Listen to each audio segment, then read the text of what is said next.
So how much do Filipino YouTubers make out of YouTube? That's the topic that we have for this vlog today. Welcome to the channel. This is Carlo. This is the vlog that's mostly about sneakers and tech, but for today, it's all about YouTubing in the Philippines. If you guys haven't subscribed to the channel yet, please make sure that you do so. We are giving away a brand new friggin' Yeezy Zebra, courtesy of our sponsor, Shoe Freak PH. All you have to do is to subscribe to the channel, follow me on Instagram, and the moment we hit 30,000 subs, we are raffling it away.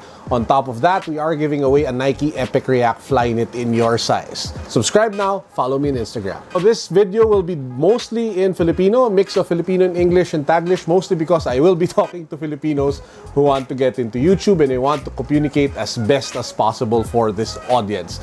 Let's get to it! So magkano kinikita ng isang Pinoy na YouTuber dito sa Pilipinas? Obviously, it depends on several factors, kung anong pinagkakakitaan niya, how big his channel is, etc. etc.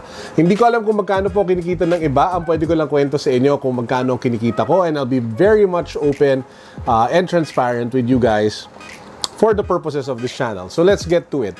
I have 23,000 subscribers. I upload almost every day here on this channel. Majority of my viewers, 60% Pinoy, so around 60% dito sa Pilipinas, 40% mix of US and other markets all over the world. Ngayon, ang kinikita ng channel na to from Google AdSense or YouTube ad share revenue is anywhere from 25 to 30,000 pesos. So every month, kumikita po itong channel na to from YouTube 25-30,000 pesos. Paano po nangyayari yon? Kasi once na monetize nyo na yung channel ninyo, nakakuha na kayo ng cut from the ads that run on your channel. And that's how this channel initially made money. Now, the more that the channel grows, the more that the subscribers come and the more views come, obviously, mas madami po tayong kikitain dito sa YouTube. Ngayon, ito po yung mga important things na kailangan natin tandaan. Pagdating sa YouTube, sadly, pag yung view mo galing sa ibang bansa, like more developed markets like the US, kung saan mahal ang binabayad ng mga kumpanya para mag-advertise sa YouTube, mas malaki yung kinikita mo ang tinatawag na CPM, cost per impression.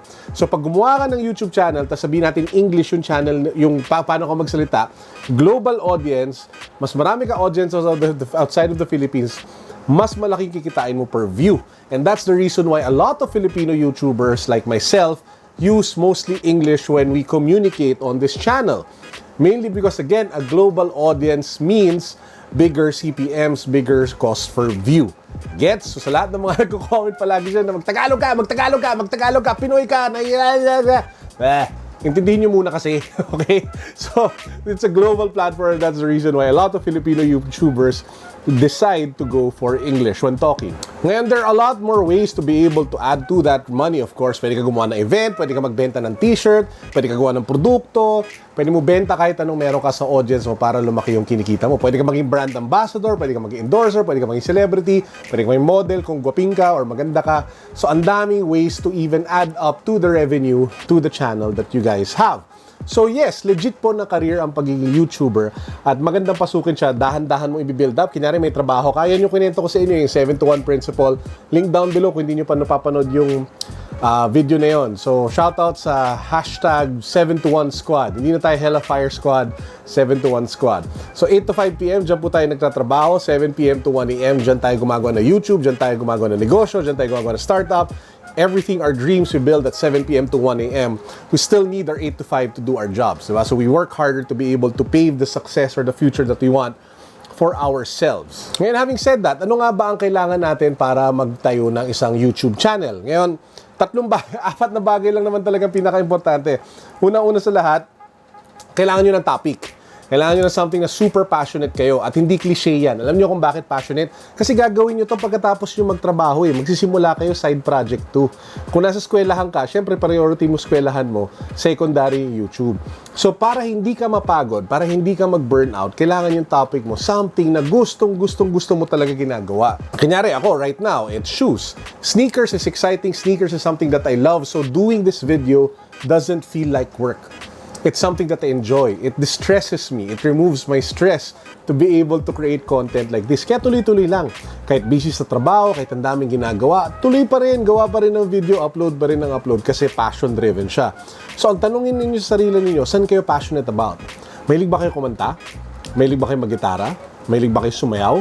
Mahilig ba kayo sa sapatos? Mahilig ba kayo sa medyas, sa damit? Mahilig ba kayo sa style? Mahilig ba kayo mag-travel? Ano yung bagay na yon na gusto ninyong ginagawa? Yun yung pwede nyong gawa ng YouTube channel. Next po, kailangan natin ng gear. So, basic gear that I have, as you guys, I don't know if you can see it. Obviously, you can't see it. First things that's important is a camera. So, I have 2 cameras. I don't use SLRs. They're big, they're clunky, and they're basically, para sa akin, masyadong, kumbaga for the level of videos that I make, I don't need that high-level production. So, I have a Canon M6. This is the one that I'm using now. And I also, with a wide lens, and I also have this Fujifilm X-T100. I'm shifting to this one soon.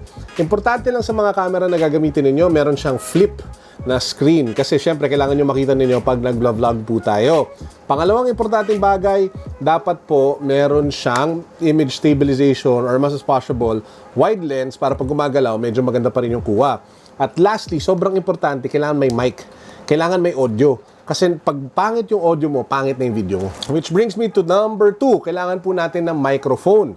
Itong microphone na gamit ko po, Boya po ang pangalan yan. Galing lang yan sa Henry's Professional China brand, 800 pesos. Ito po yung ginagamit kong lapel mic ever since nagsimula ako mag-video. 800 pesos lang siya. Hindi ganun kamahal, mas maganda yung audio. Pangatlo, kailangan po natin ng lighting. Ang gamit ko, ring light. Kaya may parang bilog ng mga ilaw dito sa mata ko. Why ring light for me? Kasi mas madali eh. Doesn't have to be naman super complicated na may mga LED lights na tatlong mga ganyan-ganyan na nangyayari. As long as it works, as long as the image is okay, para sa akin, okay na yun. Fast is better than perfect. Yun ang motto ko. So again, it depends. If you have a big window na magandang natural light, okay na yun. Kung may konting budget kayo, okay na rin yung ring light. Kung wala po tayong budget, di kumuha kayo ng mga lampshade, itutok nyo sa inyo. Gagana yun. Pinoy kayo. Kaya yung diskartehan yan. Gusto nyo makita ko ano yung original kong ring light? Kasi itong ring light na to medyo pro level na yan kasi bilog talaga siya eh. Ito yung original ko light, guys. Oh. Iusog ko lang yung camera para makita nyo. Yeah! Yan oh, nakita nyo yan? Yun. Lampshade. Yan ang ginagamit ko pang ilaw sa akin dati. Tinututok ko sa akin para makakuha na ako ng magandang ilaw. Ganyan lang oh. Basta whatever works. So kailangan nyo ng topic na passionate kayo. Kailangan nyo ng microphone. Kailangan nyo ng camera. Kailangan nyo ng ilaw. More or less. Yun na yun.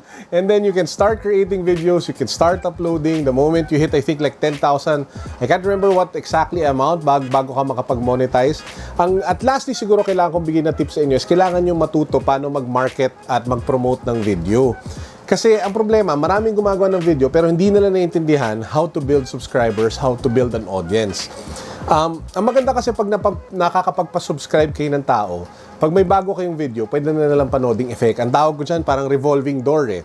Kasi kung hindi nyo sila napasubscribe, kunyari may bagong viewer kayo, pumasok siya sa pinto, kung hindi siya nag-subscribe, pagkatapos niya panoodin, lalabas siya ng building ninyo, hindi na siya makakabalik. Pero pag napasubscribe mo sila, pagpasok nila sa building ninyo, pag nanood sila ng video nyo, doon na sila. Kasi pag may bagong video ka, manonotify sila nandun yun. Kaya sobrang importante for you to be able to build an audience over time.